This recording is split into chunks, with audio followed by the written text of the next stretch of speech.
Hey everybody, I'm Captain Zeus and welcome back to BP Fun. In today's video, I have a bunch of Marvel news and rumors to kind of inform you guys about because there's a whole lot that I did not realize was going on. Don't forget to like and subscribe for more Marvel news just like this or just any other nerdy content on the channel. Now, according to The Hollywood Reporter, Marvel Studios is searching for characters and actors who can carry its universe after the exits of RDJ and Chris Evans. And according to Daniel RPK, Marvel Studios is working on a new superhero franchise for 2026. There'll be a character that we haven't seen in the MCU yet, which I think is just ridiculous. I mean, you already have a ton of characters in the MCU as is. Why are you trying to search for the next one when you literally have Sam Wilson, who is the next Captain America? You should focus on that more. You have Shang-Chi, who could focus on the little bit more of the mystical side of things, or even Blade, who could focus on the supernatural. You still have the Guardians of the Galaxy and the Eternals now to focus on the cosmic side of things, and Spider-Man, Daredevil to focus on the street level stuff. You have plenty of existing characters to work with. There's no need to try to search for another one. Just work with what you got. Now, rumor has it, Marvel Studios has Galactus and Silver Surfer for the villains for the Fantastic Four movie. But that's not all. They are also looking to cast 2 more villains in the film alongside them. Doctor Doom is rumored to appear in the film. Casting for him will start after the film begins production. Honestly, I think this is just, we discussed this in our podcast. I think this is a terrible thing to do. Have Galactus and Silver Surfer as the big bads in the first Fantastic Four movie. That's something that you need later on, maybe in a team-up movie, if anything. There's plenty of people to become villains. There's plenty of people to have as that main antagonist role. I think this, if this is true, of course, I think it's just not a good sign. It seems more like fan service than it is actual good storytelling. A Midnight Suns project is rumored to be in the works, and there's a bit of an update for it as well, in case you didn't know. The film is set to include characters that were not part of the Avengers, so Doctor Strange will most likely not be a part of the team. And Michael Giacchino is set to direct the film. He's the composer turned director that made the Werewolf by Night film, which I think that was a fantastic movie. It was a little bit short, of course, because it was more of like a special presentation, but if you have him do Midnight Suns, I think this would be a great thing to do. You can have Punisher, you can have Moon Knight, Blade, you can have a lot of different characters, Ghost Rider, and I think it'll be a great thing to do if this is true. I hope it is, and I know Oscar Isaac, who plays Moon Knight, hopes it is as well. And speaking of the Midnight Suns, Dane Whitman, aka the Black Knight, will return to the MCU in the 2nd season of Moon Knight, supposedly. The season is planned to release in 2026. Dane Whitman, played by Kit Harington, was last seen in Eternals after getting the Ebony Blade, which is the Excalibur counterpart made by Merlin, by the way, and he was talking with Blade at that same end credits scene, played by Mahershala Ali. Now, Blade is also set to release in 2026, so it looks like we're going to be getting a very supernatural story arc going on that year, with Midnight Suns potentially, Moon Knight Season 2, and Blade all coming out around the same time. I think that's fantastic. That's what we need. These are characters that people want to see more of. Let's keep this going. Now, the Thunderbolts have begun filming, and there's some news about the formation of this group that's been leaked out. Now, supposedly, Thunderbolt Ross and Tiamu Island, the core components of this group, were never considered for the film. The team will be named the Thunderbolts after Yelena Belova's soccer team that she had when she was a kid, according to Gamma Get Some Toast. Daniel RPK has also said that the roster for this film has an order of importance, and it starts as follows from most important to least important. So the most important would be Yelena at number 1, Val at number 2, Sentry at number 3, Ghost/Taskmaster at number 4, US Agent at number 5, Bucky Barnes at number 6, and Red Guardian at number 7. Honestly, this is like, if any of this is true, I'm probably not going to watch this movie, because the Thunderbolts were formed by Thunderbolt Ross. He is already in the MCU. We are going to be seeing him as Red Hulk in Brave New World, Captain America 4. So there's literally no reason why this should be formed out without Thunderbolt Ross. And the fact that they're trying to focus so much on Yelena is kind of irritating. Yes, she's a funny and beloved character, but this is not something she needs to be the center focus on. You could have Bucky as the center focus and then just make her the number 2. I think that'd be smarter. I don't even know why Val is a number 2 focus, but we really don't know anything about her to make us want to be interested in her. Sentry at number 3 makes sense. She's a giant character. Ghost/Taskmaster doesn't make sense. Both were terrible characters, terribly written, terribly portrayed, and played by just not good actors. Like, those are, that should be a throwaway. They shouldn't even be in this film, if I'm being completely honest. And the fact that US Agent and Red Guardian with Bucky are at the bottom of the importance list is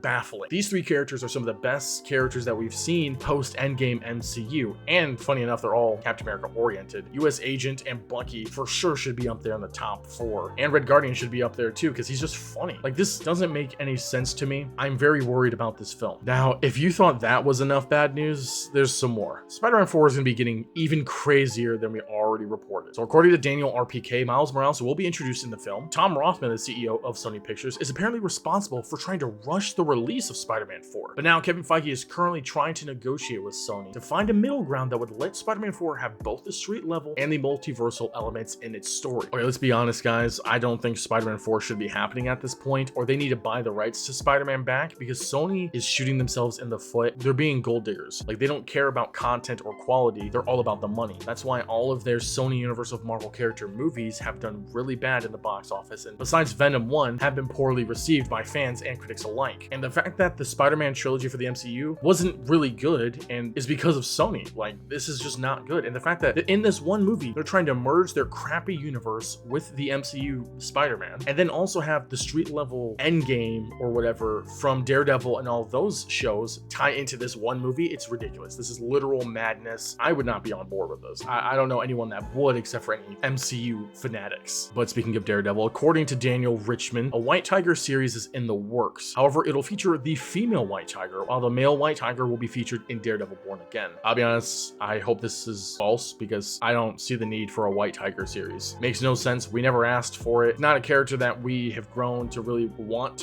especially if you're just doing two different versions of the same character already existing in the MCU. That seems a little bit lame. It's kind of like what they did with Echo. The Echo series was not needed. It was entertaining, but not needed, nor did it really impact anything that well in the MCU. Like, that's kind of just what the vibes I'm getting here. They're kind of backtracking on pushing out content that no one's asking for by trying to say it's high quality. Now, we apparently do have our Muse for Daredevil Born Again. According to Can We Get Some Toast, Hunter Duham is set to play Muse in the series, which, okay, that sounds great. I'm pretty impartial on this one, to be honest. I don't really know much about the comic character himself, and I've never really seen the actor in anything, but he looks the part, so I'm ready to see what he looks like in the series. Now, according to Daniel RPK, which I know we've had a lot of things reported by him, but he is a pretty reliable source, Deadpool and Wolverine is going through some reshoots in May ahead of its July release. That's concerning, in my opinion. Obviously, that means they're changing something last minute, but it just means that the original vision is getting skewed. That means they saw reactions and are deciding to add or change something based on those reactions, which I think is not that good, especially when we're so close to the release date already. Like, it's in 2 months. Reshoots are in 2 months. The film releases in 4 months. I don't know. That's a red flag to me. That is a huge red flag, especially if they're trying to make Deadpool and Wolverine appear in both Avengers, Secret Wars, and Kang Dynasty. I don't know. Seems like they're going back on the fan service-y aspect of this, and they're just trying to, but we'll have to see. Hopefully this is just a good type of reshoot and not a Joss Whedon kind of reshoot. We do have some not so happy news coming from the cosmos of the MCU, and it's that Marvel Studios is going back and forth with a previously announced Nova series after the first version of it has been scrapped. This project started out as a movie, has been in the works for years. I know a lot of people are excited, or were excited, for this project to actually get somewhere. Like, we've been told, like, hey, this is in the works for years now, and nothing's come off the ground. Now, last but not least, contrary to popular fan belief, Robert Kirkman, the creator of the Invincible series, says that he doesn't think Spider-Man will ever show up in the series. I think it'd be cool to see Spider-Man in the Invincible television series on Amazon Prime. However, that might be a little bit much. Well, who knows? I mean, I think it'd be cool. What do you guys think about all this Marvel news? Please let me know in the comments below. I know it was a lot. MCU, man.